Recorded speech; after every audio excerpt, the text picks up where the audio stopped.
Buenos días. Bueno, espero que no sea mi palabra, sino que sea la palabra de Dios a través de su Espíritu Santo el que hable en esta mañana a tu corazón y a mi corazón, porque yo la necesito tanto como tú. Y se van a repetir palabras en lo que os voy a compartir en esta mañana con el propósito de que el Espíritu Santo las grabe en nuestros corazones, de tal manera que seamos capaces de llevarlas a la práctica lo más continuamente posible. Porque si lo que hablamos y lo que escuchamos, si luego no va a una práctica, de poco sirve. Entonces, sin más, Valentín no sé cómo, pero me ha puesto ahí en el sitio, digo, mira, cómo es Dios, cómo hace las cosas Dios, ¿verdad? Cómo prepara las cosas. Si hicieras una pregunta en tu interior, ¿somos conscientes de la provisión y del cuidado de Dios en nuestras vidas?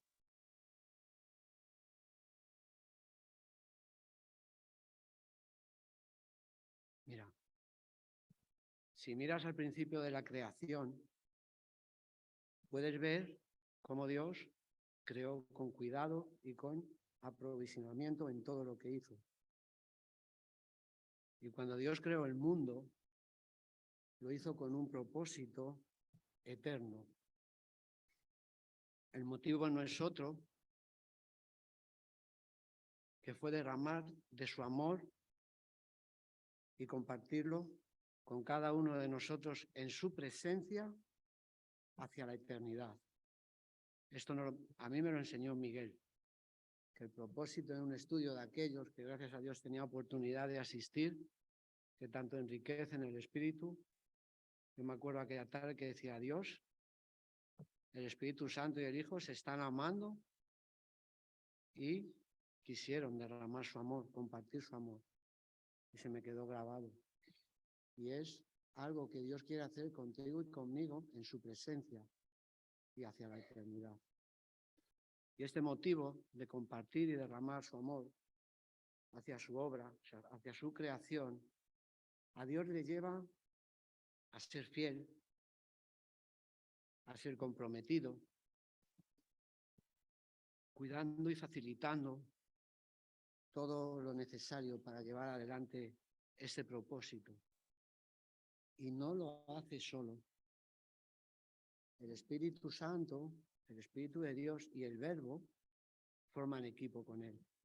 Si vas al Evangelio de Juan, el capítulo 1, el primer versículo, nada fue creado sin el Verbo. Y si vas al versículo 2 de Primera de Génesis, y el Espíritu de Dios se movía sobre las aguas. Versículo 1, como empieza la Biblia, que me encanta. Estoy pillado con estas tres palabras de en el principio creó Dios. Yo estoy en esas este último tiempo, llevo mucho tiempo con esto, porque es la base de nuestra fe. Y vamos a hablar un poco de esto, ¿no? De cómo Dios trae provisión y cuidados hacia su creación, hacia su pueblo, hacia su iglesia y hacia su obra, la cual somos tú y yo. ¿Y cómo lo hace, no?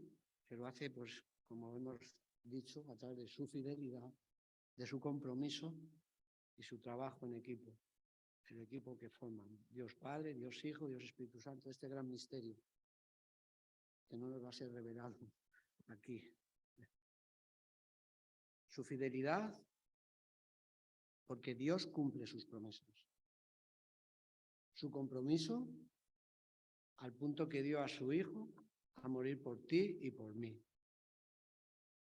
Y su trabajo en equipo, podemos ver en el Espíritu Santo, en Jesucristo y en Dios Padre. Y cómo no, decía Valentín, seamos agradecidos, ¿verdad? Pues gracias a Dios por todas las personas, hombres y mujeres, que nos enseñan, que nos animan y que nos guían en Cristo. Estaríamos perdidos, ni siquiera hubiéramos llegado aquí. Y Dios nos cuida a través de personas.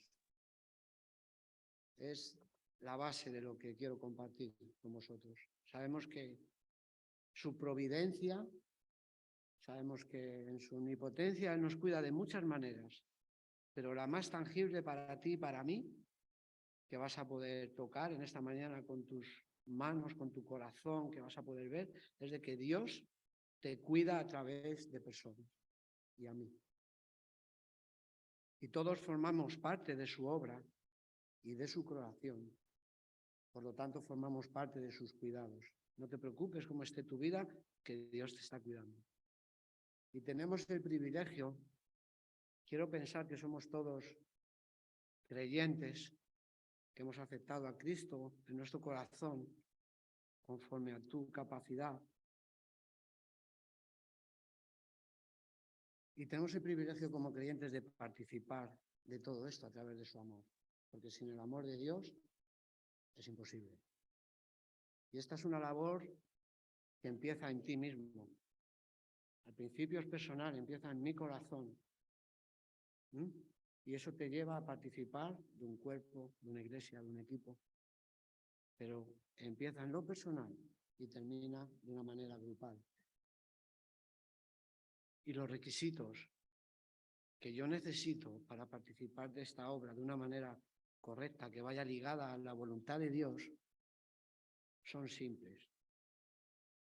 Fidelidad, compromiso y trabajo en equipo, como cuerpo, valorándonos y cuidándonos unos a otros como miembros del cuerpo. Nos están enseñando nuestros maestros y nuestros ancianos y nuestros líderes de todo esto en la carta de Efesios que estamos escuchando en estas predicaciones.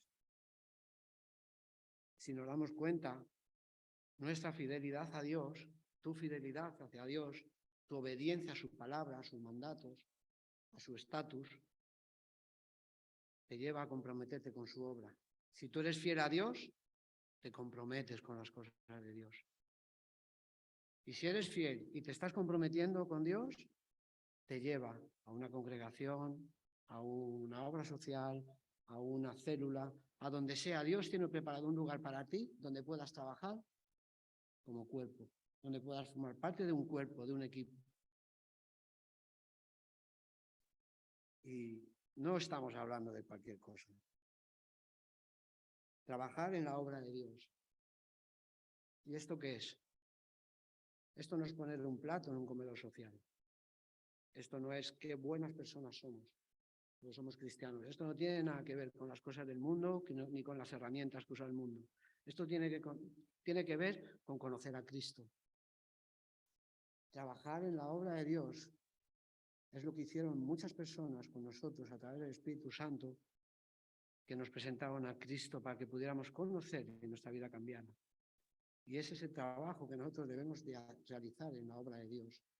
Presentar a Cristo, que le conozcan a Él, que le conozcan a Él.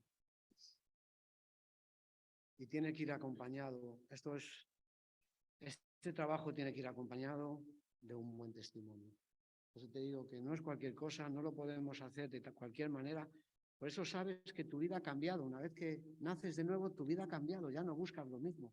Y aunque caigas en cosas de tu vida vieja,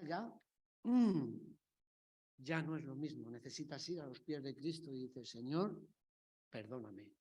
Y cuando metes la pata y cometes errores, vas y dices, Señor, perdóname. Y ese es el poder de Dios. Y ese es un buen testimonio a los ojos del Padre, porque Dios ve nuestro corazón y no tenemos dónde escondernos. En nuestro caminar por la vida, seguramente que tú desde que eres joven has sido arrastrado e influenciado por muchas cosas del mundo. Y una vez llegó el nombre de Jesús a ti y a través de la gente que te compartió y te predicó, fuiste arrastrado hacia Cristo. Pues tengamos cuidado, porque nosotros, a través de nuestras palabras y nuestras acciones, arrastramos a la gente.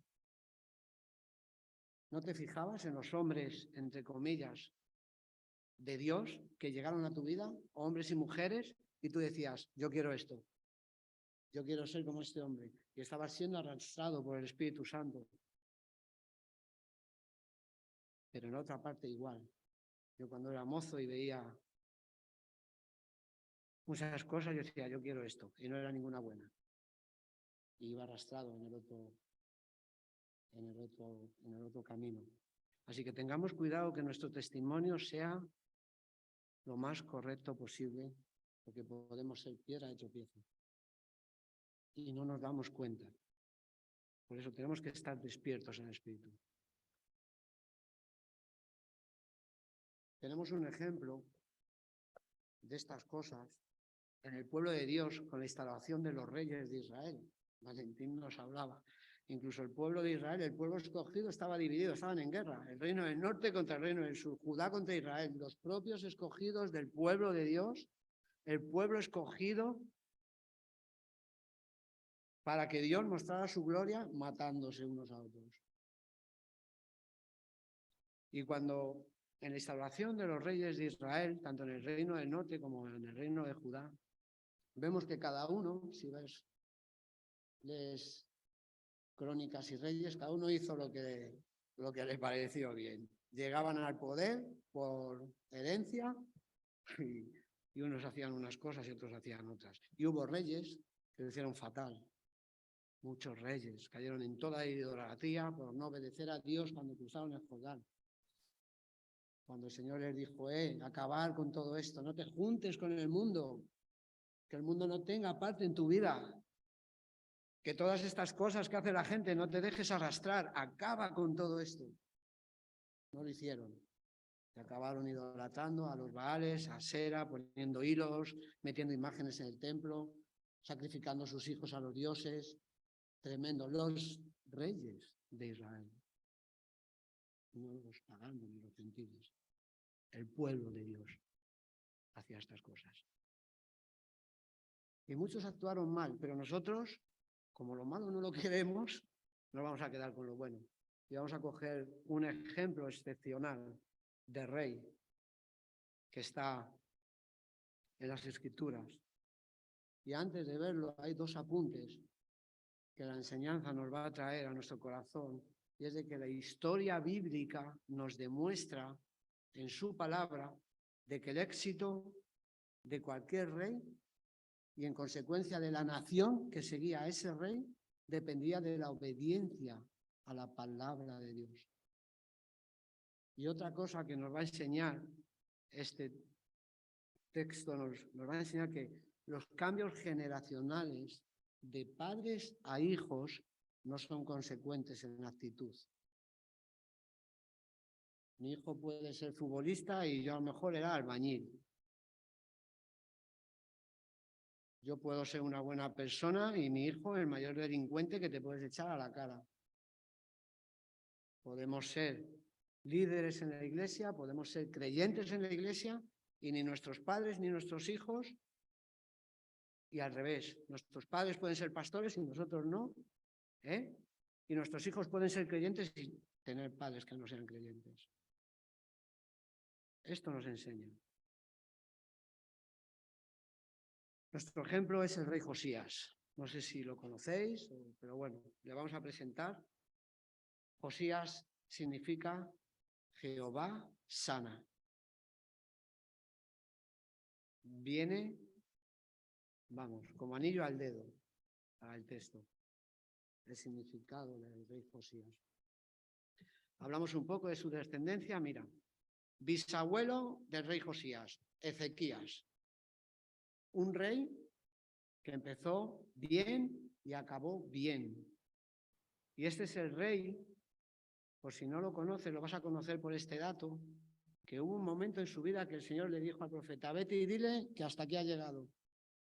Y este rey se tumbó, se dio media vuelta y dijo, Señor, pero no estoy haciendo yo, no estoy cumpliendo yo, ¿no? ¿Por qué no me alargas la vida? Y el Señor le alargó 15 años más de vida. A lo mejor conoces, ya te suena un poco más. Bueno, pues cuando este rey murió, llegó al trono su hijo Manasés, un máquina. Este empezó, destruyó todo lo que su padre y el pueblo estaban poniendo en manos de Dios, quemó a sus hijos por fuego en idolatría a los Baales, al rey Molo. Perdón. Increíble. Levantó ídolos a Asera, a los Baales, levantó lugares altos para hacer sacrificios, quemó las escrituras. He visto datos que hay que este hombre hasta quemó todo lo que pilló de parte de Dios, lo destruyó. Qué bueno que fue deportado a Babilonia. Y estando 7 años en Babilonia, se arrepintió y clamó a Dios. Y Dios escuchó el clamor de este rey y lo devolvió a Jerusalén. Y este hombre se humilló ante Dios y Dios lo volvió a poner como rey de Judá y empezó a hacer las cosas de otra manera y cambió. Supuestamente dicen que el arrepentimiento de este hombre no fue completo, pero bueno, supuestamente acabó bien. Cuando falleció Manasés, llegó al trono su hijo Amón, el padre de Josías. Vamos a leer quién era el padre de Josías en 3 versículos. Si me acompañas, a 2 de Crónicas, capítulo 33.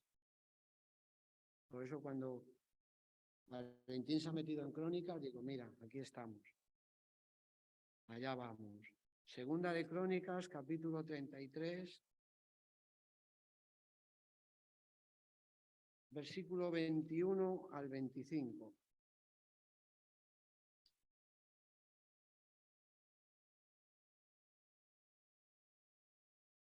De 22 años era Amón cuando comenzó a reinar, y 2 años reinó en Jerusalén. E hizo lo malo ante los ojos de Jehová, como había hecho Manasés su padre, porque ofreció sacrificios y sirvió a todos los ídolos que su padre Manasés había hecho, pero nunca se humilló delante de Jehová como se humilló Manasés, su padre. Antes bien, aumentó el pecado. O sea, este todavía se tiró más al charco en desobediencia. Y dice que conspiraron contra él sus siervos y lo mataron en su casa, muerto por sus propios siervos. Y fíjate, más el pueblo de la tierra mató a todos los que habían conspirado contra el rey Amón. Y el pueblo de la tierra puso por rey en su lugar a Josías, su hijo. Y empezamos con Josías. Estando en esta situación, se levanta como rey un niño de 8 años. Vamos a leerlo, capítulo 34. Vamos a ver quién era Josías.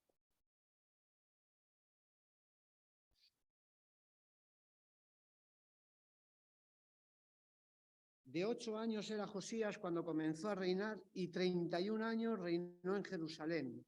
Este hizo lo recto ante los ojos de Jehová y anduvo en los caminos de David su padre, sin apartarse a la derecha ni a la izquierda. A los 8 años de su reinado, siendo aún muchacho, comenzó a buscar al Dios de David su padre, y a los 12 años comenzó a limpiar a Judá y a Jerusalén de los lugares altos, imágenes de Asera, esculturas e imágenes fundidas. Y derribaron delante de él los altares de los Baales, e hizo pedazos las imágenes del sol, que estaban puestas encima.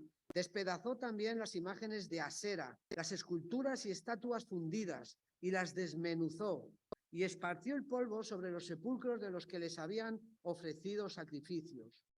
Quemó además los huesos de los sacerdotes sobre sus altares y limpió a Judá y Jerusalén. Lo mismo en las ciudades de Manasés, Efraín, Simeón y hasta Neftalí, y en los lugares asolados alrededor. Y cuando hubo derribado los altares y las imágenes de Asera, y quebrado y desmenuzado las esculturas, y destruido todos los ídolos por toda la tierra de Israel, volvió a Jerusalén. A los 18 años de su reinado, después de haber limpiado la tierra y la casa, envió a Safán, hijo de Azalía, a Maasías, gobernador de la ciudad, y a Joá, hijo de Joacaz, canciller, para que reparasen la casa de Jehová su Dios. Vinieron estos al sumo sacerdote Hilcias y dieron el dinero que había sido traído a la casa de Jehová, que los levitas que guardaban la puerta habían recogido de mano de Manasés y de Efraín y de todo el remanente de Israel, de todo Judá y Benjamín y de los habitantes de Jerusalén. Y lo entregaron en mano de los que hacían la obra, que eran mayordomos en la casa de Jehová, los cuales lo daban a los que hacían la obra y trabajaban en la casa de Jehová para reparar y restaurar el templo. Daban asimismo a los carpinteros y canteros para que comprasen piedra de cantería y madera para los armazones y para la entabladura de los edificios que habían destruido los reyes de Judá. Y estos hombres procedían con fidelidad en la obra, y eran sus mayordomos Jaat y Abdías, levitas de los hijos de Merari, y Zacarías y Mesulán de los hijos de Coat, para que activasen la obra, y de los levitas todos los entendidos en instrumentos de música. También velaban sobre los cargadores y eran mayordomos de los que se ocupaban en cualquier clase de obra. Y de los levitas había escribas, gobernadores y porteros. Hasta aquí. Claro, os he leído el texto y os he metido una turra para el cuerpo que os he dejado muertos, fritos. No os preocupéis, que no vamos a meternos más en el texto, nada más que de refilón. Nos ha hablado de quién era Josías. A los 8 años de su reinado, es decir, con 16 años, empezó a buscar al Dios de Israel. Con 20 años comenzó a limpiar Judá y Jerusalén, y fue él en persona, porque dice que cuando terminó regresó a Jerusalén. Hasta que no terminó, no volvió a Jerusalén. Con 26 años ordena restaurar la casa de Dios y reinó 31 años nada más. Tenía 8 cuando empezó, a los 39 años falleció en el campo de batalla. Y vemos como un niño de repente se convierte en la provisión y el cuidado de Dios para su pueblo escogido. Fue de avivamiento, este muchacho fue de avivamiento para el pueblo. Y si vemos un dato importante de su personalidad, donde nos viene reflejada en Segunda de Reyes, en el capítulo 22, la misma historia, no lo vamos a leer, nos dice que este muchacho decía, cuando les mandó a los 3 hombres que él llamó para que pidieran el dinero y se lo entregaran, decía que hemos visto que el dinero llegaba a los carpinteros, a los albañiles, para que compraran ellos mismos, y que estos hombres hacían con fidelidad su trabajo. Y el rey daba orden de que no se les pidiera cuentas a estos hombres, a los albañiles, a los carpinteros y a la gente que trabajaba con sus manos en el templo, que no se les pidiera cuentas ni recibos del dinero, porque trabajaban con fidelidad y compromiso en la obra que les habían sido encargados. Este chico tenía plena confianza en los trabajadores. Hombres fieles y comprometidos. ¿Pero con quién? Hombres fieles y comprometidos, ¿con quién? ¿Con el rey Josías? Nos habla que fue a los 26 años, teniendo 26 años. Estos hombres ya habían visto el recorrido de este niño. Lo que hizo, cómo buscó a Dios, cómo se fue a limpiar Judá, Jerusalén, Israel, que se fue él mismo. Vieron cómo su celo le llevó a decir, vamos a restaurar la casa de Dios. Y durante todos estos años, estos hombres vieron el testimonio de este muchacho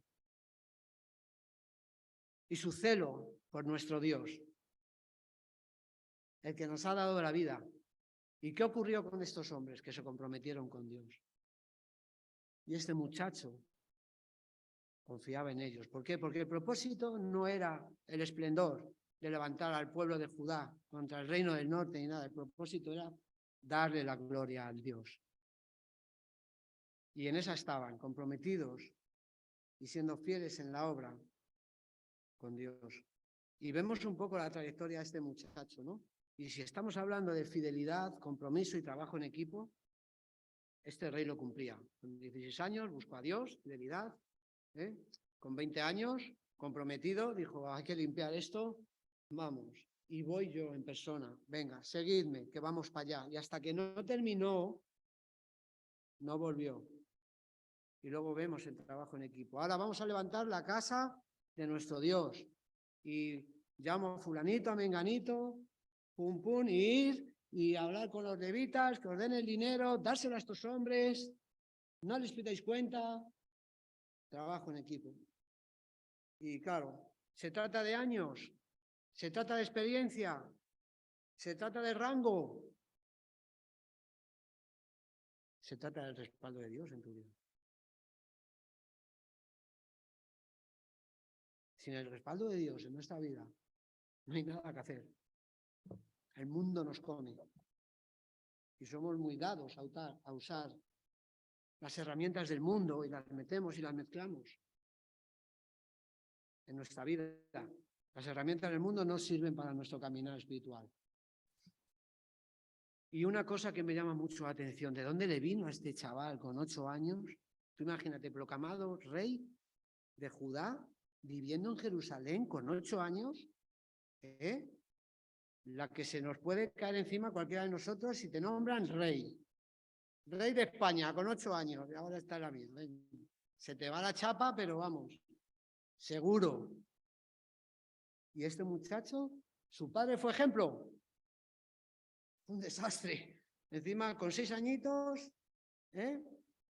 porque hasta que no tuvo 8, no subió al trono, es decir, los 2 años que reinó su padre, de 6 a 8 años ya empieza a ver, ¿y qué vio? Ni una buena. Y sin embargo, él tomó decisiones personales en su corazón. Yo no sé por qué. Y se dice de Josías que fue el más recto de los reyes de Judá.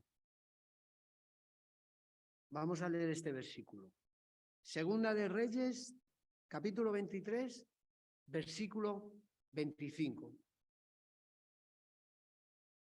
Fíjate.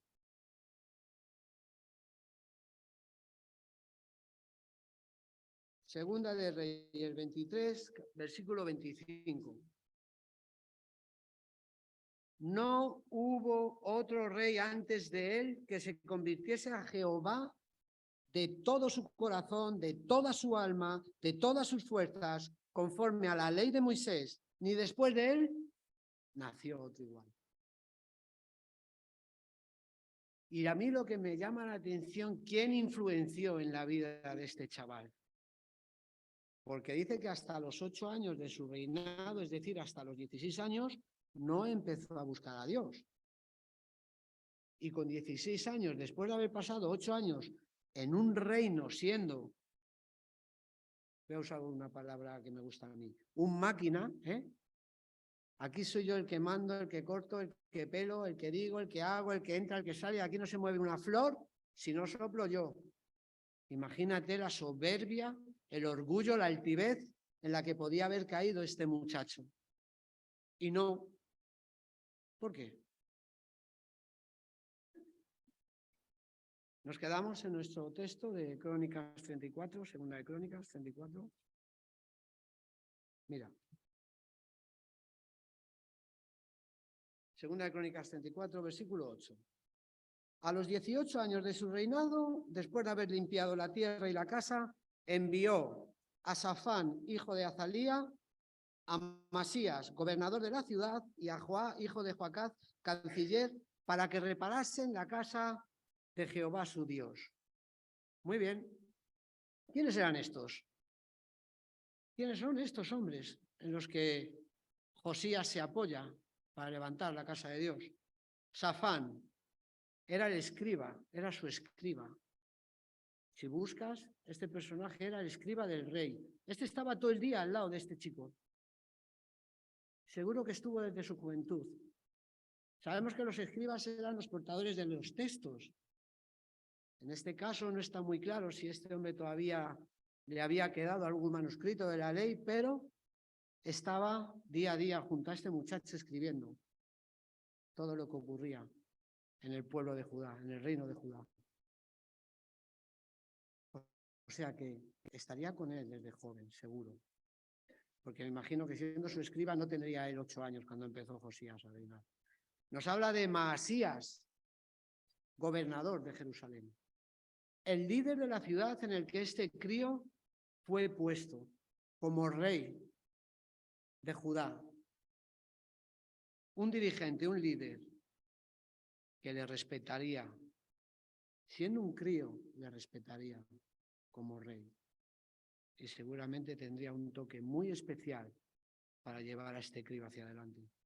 Y luego nos habla de Joá, que nos dice que es un canciller, que era como un ejecutivo, un consejero, Este era el que decía al rey todo lo que ocurría todos los días y luego él se los ponía al pueblo. O sea que vemos a 3 hombres que estaban cerca de él desde siempre. Safán, su escriba. Maasías,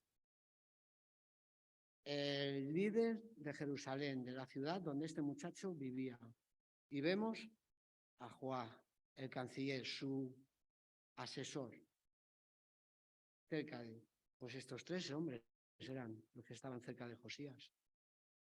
Y fueron la provisión y el cuidado de parte de Dios para restaurar al pueblo hacia él mismo a través de Josías.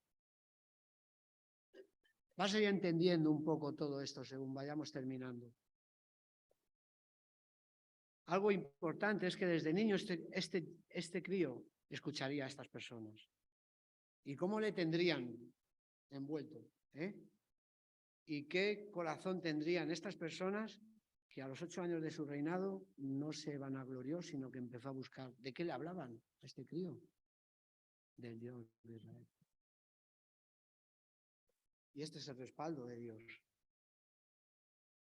Y estamos hablando del cuidado y la provisión de Dios a través de los hombres y mujeres.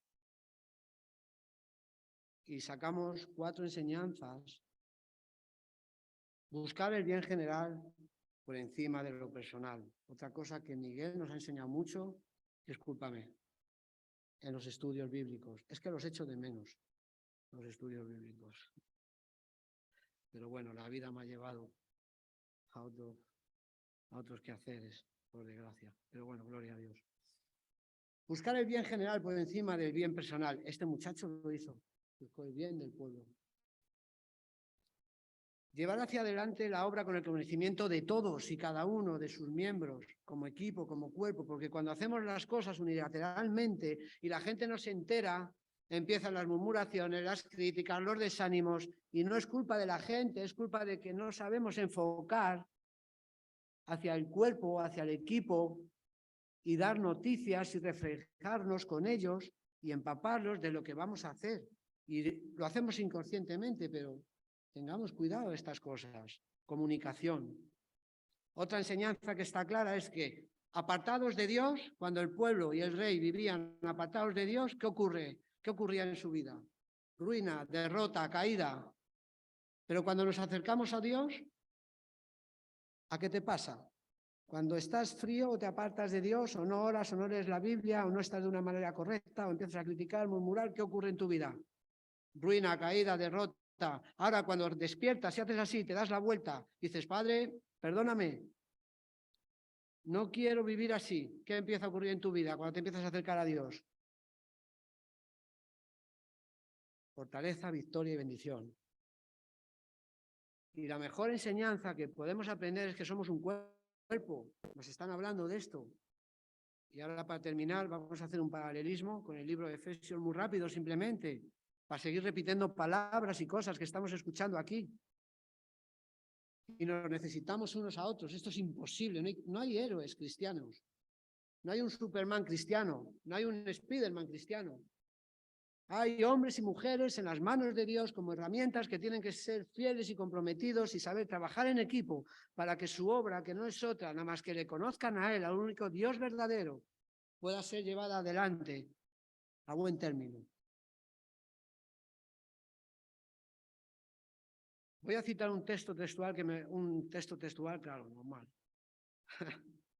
Qué correcto, ¿eh? Que he leído. Yo he sido jefe, he tenido empresas, he tenido muchísimas personas a mi cargo. He sido peón, igual, un currito. Hoy en día soy conserje. Entonces, esto que te voy a leer, te digo que es más cierto que... Mira, los supervisores de una obra no han de menospreciar a los trabajadores manuales, ni estos han de tener envidia a los que dirigen. Todos han de estimarse y servirse mutuamente y que Dios reciba toda la gloria. Por eso los diferentes dones y disposiciones que nos están enseñando también en Efesios. Y hay algo que, mira, No lo olvides nunca. Hay poder en tus palabras. Hay poder en tus talentos y dones. Hay poder en tu experiencia. Hay poder en tu posición. ¿Os acordáis del testimonio que nos dio Isabel el domingo? Estaba gozosa de cómo y había orado y tal, porque había poder en sus palabras. Y hubo poder en sus talentos, en la oración, en sus dones, de acercarse a la gente. Y hubo poder en su experiencia, porque ella ora y sabe que la oración tiene poder. Y oró con esta mujer. Y hubo poder en su posición, madre. Una madre. Luego creo que es profesora o lo que sea, pero como madre. Hubo poder hacia otras madres. Hay poder en tu vida.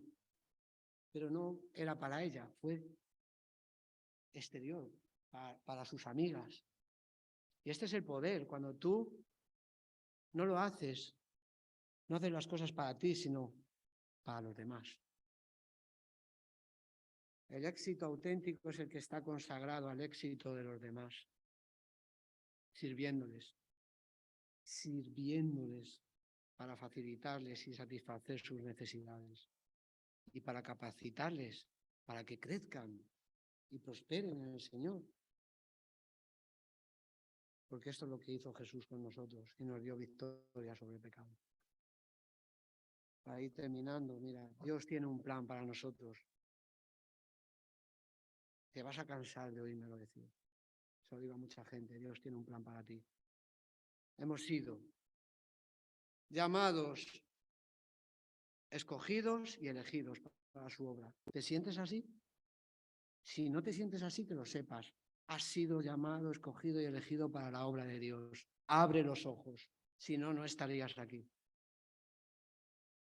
Y Él va proveyendo y cuidando nuestras vidas para llevar a cabo su fin, que todos se salven. Mira, yo pienso en mi vida vieja.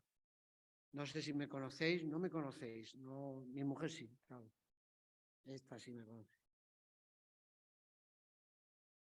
Incrédulo, con 30 años, incrédulo, pendenciero, mentiroso, engañador, ladrón, drogadicto, mal marido, peor padre, etcétera, etcétera, etcétera.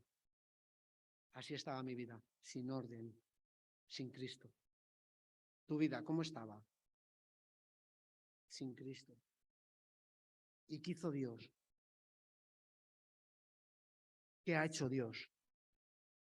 Porque si estás aquí es porque Dios ha traído provisión y cuidado hacia tu vida a través de algún hombre o alguna mujer que te habló del Hijo de Dios, el que murió en la cruz por ti y por mí, para pagar por tus pecados, los cuales tú no puedes pagar.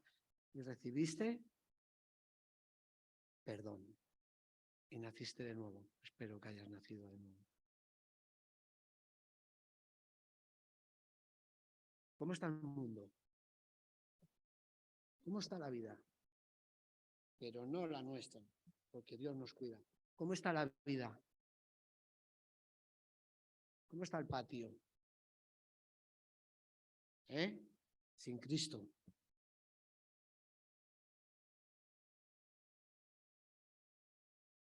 Hay un muchacho, un técnico, que va por allí, por donde yo trabajo, que hablando de él, le gusta mucho que le cuente historias de mi vida vieja.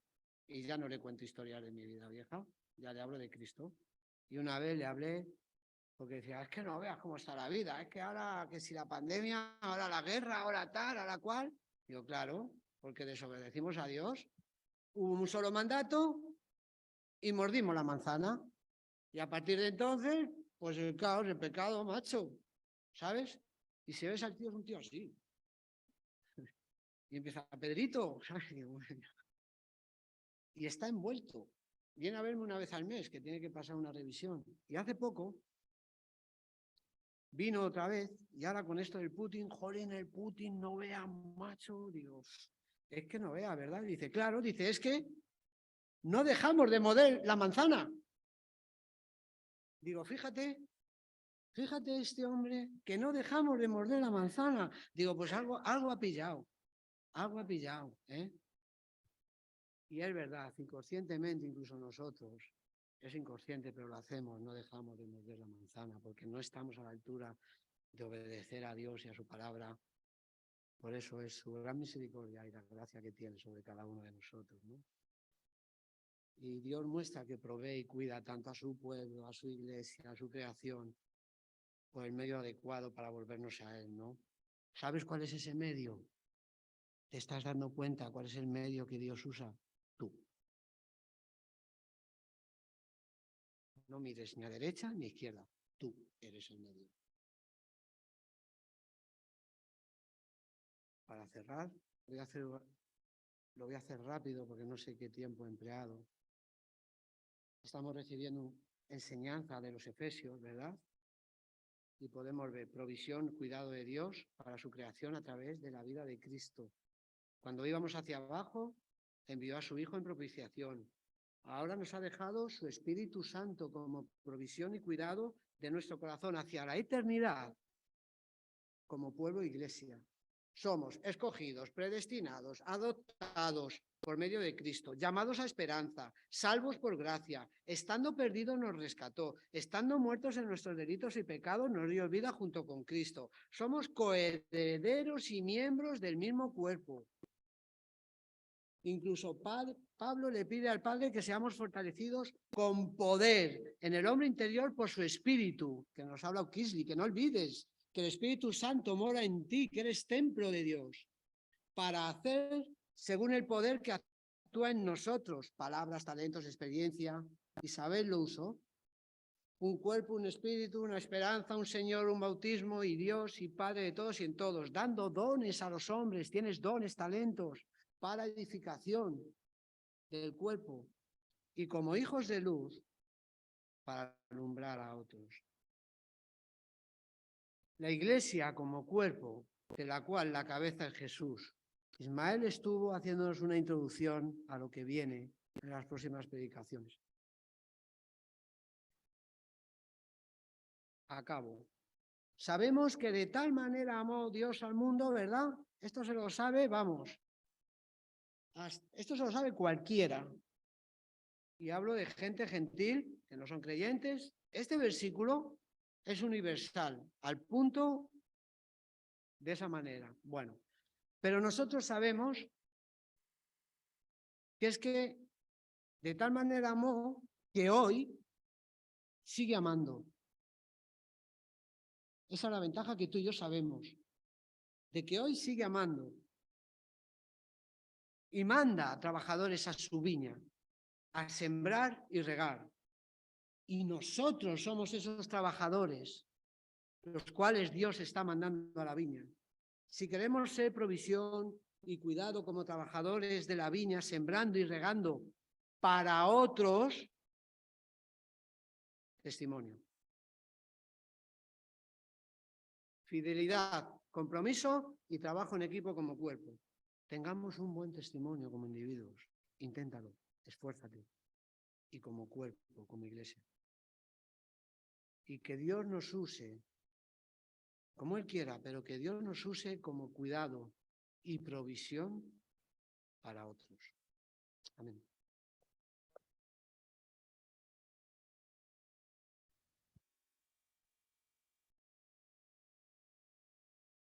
Amén.